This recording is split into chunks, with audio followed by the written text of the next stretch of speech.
হর হর মহাদেব। আজ হচ্ছে মহাশিবরাত্রি। আমরা একটা ছোট্ট ব্লগ নিয়ে হাজির হলাম।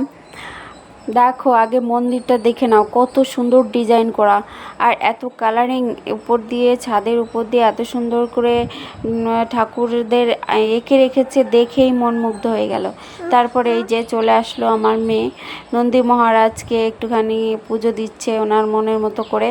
আর সামনেই দেখো ওই যে ভোলেবাবু বসে আছে, সবাইকে প্রণাম টনাম করে আমার মেয়ে চলে গেল একটু আগুনের তাপ নিতে। তারপরে আগুনের তাপ নিয়ে বলছে, মা আমাকে একটু তিলক পরিয়ে দাও। তারপরে আমি মেয়েকে তিলক পরিয়ে দিলাম, নিজেও একটু পরে নিলাম।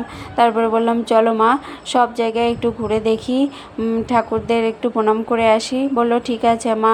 এবার তিলকটা নিয়ে নিজে নিজেই পড়লো, আমাকে কিন্তু পড়তে দিল না। বলল, না মা, আমি নিজেই পড়বো। তারপরে আমি বললাম, ঠিক আছে চলো তাহলে এবার সব ঠাকুরকে দেখা যাক ঘুরে ঘুরে। সবাই ভোলে বাবার অনেক ভক্ত কারা মানে আছো জানি।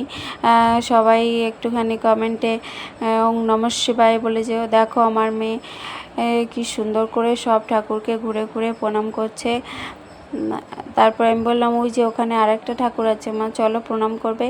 তো আবার গিয়ে প্রণাম করছে। তারপরে দেখো শাড়িটা কি সুন্দর করে ধরছে আর বলছে, মা দেখো কাপড় পরেছে, সুন্দর দেখা যাচ্ছে।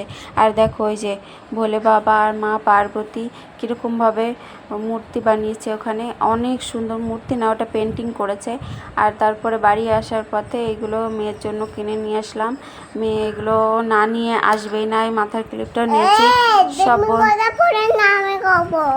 আজকে মহাশিবরাত্রি, সবাই ভালোভাবে পুজো দিও, ভোলে বাবাকে ডেকো, আর হর হর মহাদেব বলে যেও।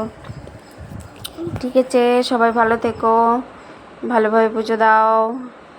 আমরা এই পর্যন্তই।